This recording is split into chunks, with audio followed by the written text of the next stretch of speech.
What's going on, everyone? We are back again, and like usual, there has been a lot of news going around in the sports world recently, and we are here to talk about it. I'm Adam Avin, And I'm Zach Roisman.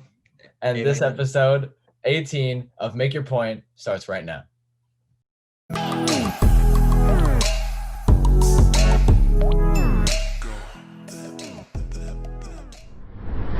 Since our last episode, the NBA offseason continued to unfold. Russell Westbrook was traded to Washington for John Wall, and the Rockets also signed Boogie Cousins. But it's been reported that the arrival of John Wall has left James Harden unmotivated and uninterested, and he still wants to leave the Rockets. What does the future look like for James Harden? To be honest with you, I have no idea what the future looks like for James Harden. All I know is that I don't think he's going to be playing this year. He clearly doesn't want to be in Houston. The destinations that he wanted to go to, Milwaukee, Miami, Philly, and Brooklyn, I can't see creating any care packages enough for James Harden to the point where the Rockets will feel comfortable accepting a trade. They only said that they would accept a trade from the Nets if they either give Kyrie or KD. They said they would only accept a trade from the Sixers if they would get Ben Simmons and Joel Embiid. Both teams have refused, and I don't see the Bucks giving up a player like Giannis anytime soon. Let's be honest. The Heat Right. is really the only team I can see. But if you're the Miami Heat, you really have to think about this because Tyler Hero, basically ongoing a rising all-star in this league in his rookie year and during the NBA bubble went off, and now he's in his year 2 and is projected to be most improved player and possibly 6th man of the year and is already on the rise. So you have to cut the package you would have to include would probably have to be maybe 4 or 5 average players plus years of first round picks for James Harden, and James Harden Right. already on the wrong side of 30. I don't know if that would sustain well in this trade with Miami. So I see James Harden holding out. Yeah, no, and I agree. The only thing I can see for him is gonna be a standoff. Are the Rockets willing to give him up for less than they really want, less than ideal, and is he willing to play? And it doesn't seem like he's gonna be willing to play. It doesn't seem like they're going to be willing to give up, but one of them is gonna have to fold at some point. So let's see next topic.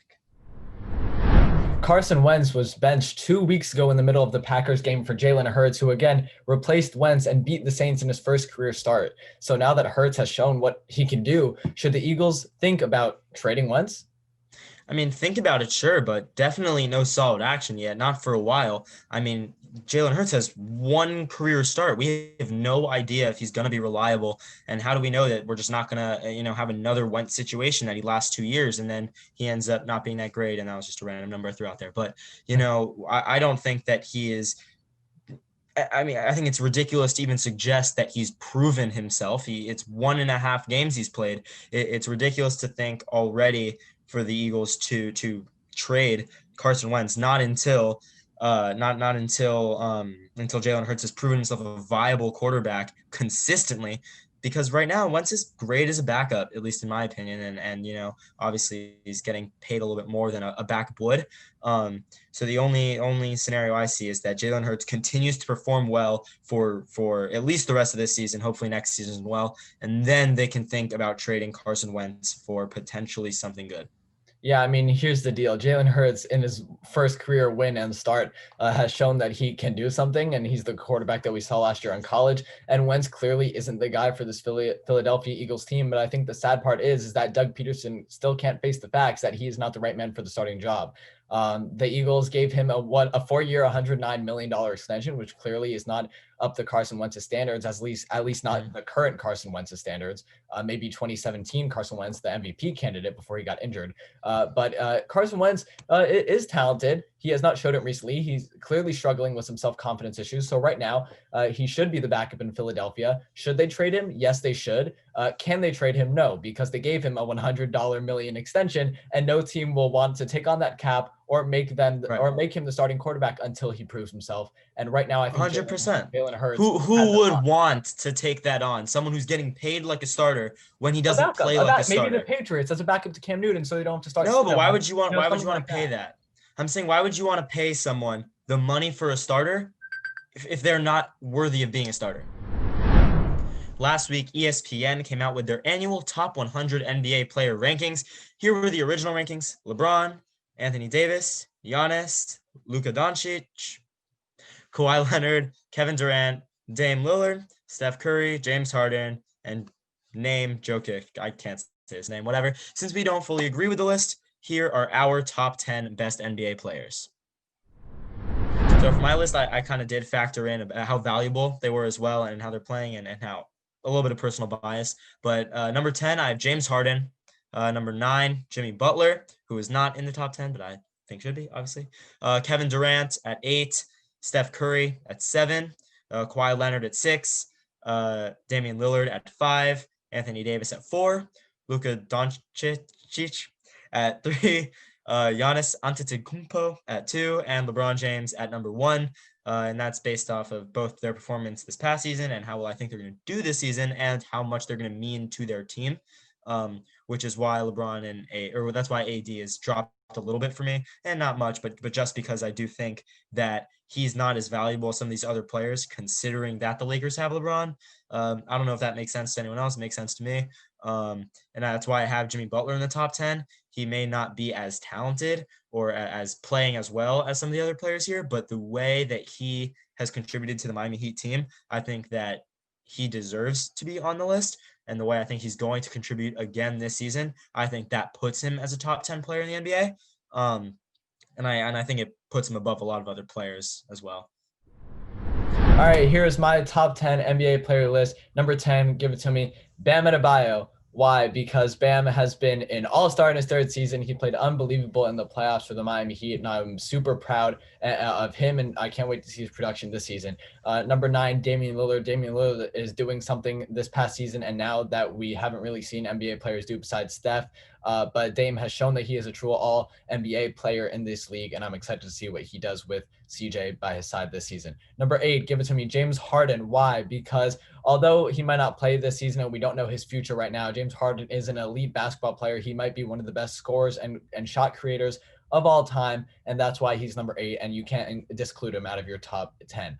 Number 7, give it to me, Luka Doncic. Why? Because Luka is just unbelievable, and in his third season, he's going to produce more. He's going to go all NBA. He's going to be he's predicted to be a top 3 MVP candidate, and I believe that as well. But it doesn't mean by his value I would put him higher than 7. Number 6, give it to me, Jimmy Butler. Why? Because Jimmy has just been unstoppable last year in the NBA bubble and in the playoffs, and he shows that he is amazing. He shows that he is a good teammate, and he has shown that he is an all-NBA caliber player, and that's why he's 6. I just think his grit and his talent puts him over the top, and that's why he's number 6 for me. Number 5, Steph Curry. Why? Because Steph is just the greatest shooter of all time. In my opinion, he might be a top 3 point guard of all time. And Steph is just extremely talented. And when he's healthy and when he's playing on the floor, he's the best person on the floor, unless it's someone in my top 4. Number 4, Anthony Davis. Why? Because Anthony Davis is just unbelievable, and he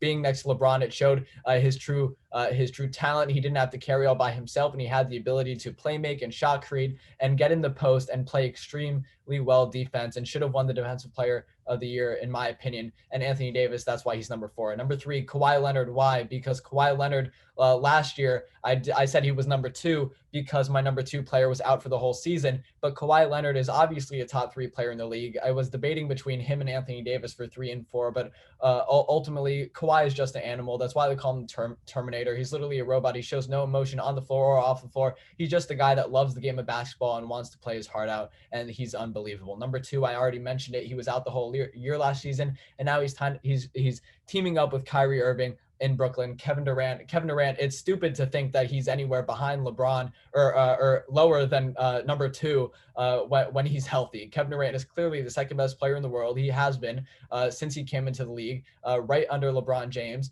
And that's why LeBron James is number 1, because LeBron James is clearly the best player in the world. He should have 10 MVPs. He should have won last year and the year before that. Kevin Durant, it should be number 2. They are my top 2 players, but no one can beat the king himself. So that's my top 10. LeBron, KD, Kawhi, Anthony Davis, Stephen Curry, Jimmy Butler, Luka Doncic, James Harden, Damian Lillard, and Bam Adebayo. All right, hi. If you made it this far in the video, we thank you so much. And clearly, this is a little bit of an edit here because I filmed it afterwards while I'm editing this episode of Make Your Point. But I am an idiot, and I left off Giannis Antetokounmpo in my top 10 rankings list. So I apologize for that. If you saw it, I probably will put up a a flashing thing that says I forgot Giannis or something, but it was an accident. Giannis is clearly a top 10 player in the league. He is definitely, if 1 is LeBron, 2 KD, 3 Kawhi, 4 Anthony Davis, I'm still going to say he's better than Giannis, but I think Giannis goes right there in the 5 spot. Steph 6, Jimmy 7, Luka 8, James Harden 9, and Damian Lillard 10. And then, sorry, Bam, I love you. I'm wearing your jersey. I've been wearing it the whole episode. You can read it at a bio there. But yeah, so sorry, Bam. I think you go off to 11. But yeah, Giannis is getting submitted in there. So if you're still watching this and you're listening to this message and you didn't stop after I didn't include Giannis on my list because you were probably like, who is this guy? He's an idiot. Then I thank you very much for that. Keep watching and make sure you like and subscribe. With the NBA season starting in less than a week, which is crazy, which team in the NBA looks like they're going to be most improved from last year to this year, Zach? Maybe this is a dumb pick to make, or an obvious pick to make, I guess, and it's a tie for me between the Nets and the Wizards. I think that we saw last year that the Nets have a lot of potential, and now we see that potential, I think this is the year that potential will become reality. I think that they're, other than the Heat, my favorite to go to the finals, and I think that that's going to be a huge improvement for them. It's they have the pieces. I think they put it together this season. Also, the Wizards, I think that acquiring Russ is actually going to be huge. I think that not having an injured star is going to be huge for them. And I think that while they're still not a finals team, a championship team, I still think that they're going to have a huge improvement.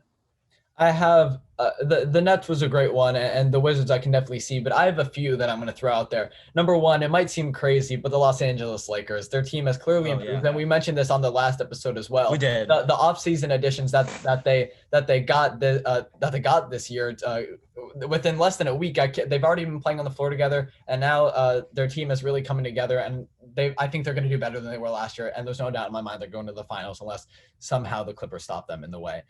To Damian Lillard and the Trailblazers.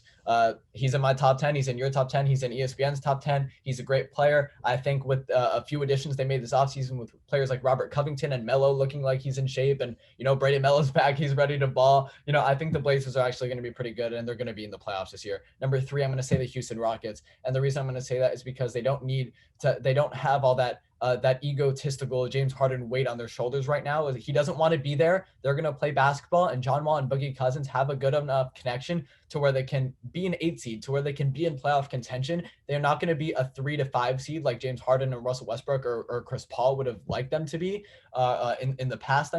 But I can see John Wall in a Western Conference, being at his old self, Boogie Cousins being at his old self, playing elite basketball. So that's why I think they could possibly be a playoff team. So those are my 3 there. And obviously the Nets are going to improve. And I also kind of see the Sixers as well. But, you can't put too much faith in Ben Simmons and Joel Embiid. So that's fair. Time is running out and the game is on the line here on Make Your Point, which means it's time for overtime. Hey, that actually might have been the best time we ever did it. The rules are simple. We have 1 minute to talk about 5 topics. So, Adam, can we get the timer, please? Who are you asking? You put the timer. No, the executive producer just. All right, 5, 4, 3. The Cleveland Indians announced that they are going to be changing their nickname after 105 years. What are your thoughts? I think it's a great thing with the current state of the world that we're in right now. Obviously, we saw it with the Washington football team and other schools and colleges taking away their chance and with racist pass and things. So I think this is a good step for the Cleveland Indians. Will the Steelers be able to recapture their magic after a second straight loss? My answer, they never had that magic. All they had was a winning streak on an easy schedule. They almost lost to the Cowboys. No magic there. Their trajectory is the same. After going off in the preseason games, do the Lakers have an unknown star in Taylor Horton-Tucker? I think they really do, and I wouldn't be surprised if he starts taking some of Kyle Kuzma's minutes because he looked pretty freaking good, and LeBron said it himself. Are the coaches in the NCAA wrong for saying that Ohio State shouldn't be in the college football playoff? No, they're not wrong. It's an unfortunate situation. They haven't played a lot of games. They haven't proven themselves, and that's that. Lastly, Thursday night football preview. We got the Chargers going to Vegas to take on the Raiders. Who do you have? I think I'm gonna go Raiders. I'm gonna go Chargers. I think Herbert's got that magic, and I think he's gonna bring it. So before we go, guys, we just want to say that we are thinking of Keontae Johnson and hoping for a steady recovery for him and his family, who remains in critical condition in a medical-induced coma after collapsing on the court against the Knowles last week. So we wish the Gators and everyone and all of his teammates a steady recovery for him. Mm-hmm. And that's all for us on this episode of Make Your Point. Make sure to like and subscribe and follow us on Instagram and Twitter at Make Your Point Show. And then send We'll our see you next posts to your time. friends and our videos to your friends. Thank you, and send it to your friends. Yeah. Thank you. Get the word All out. right. Thank you. Bye. Bye. Apologies to our dear friend Shaquille O'Neal. Sorry we couldn't get you on the show this time, man, but we will try next week. Thank you guys for watching. Make sure to like and subscribe. And remember the golden rule.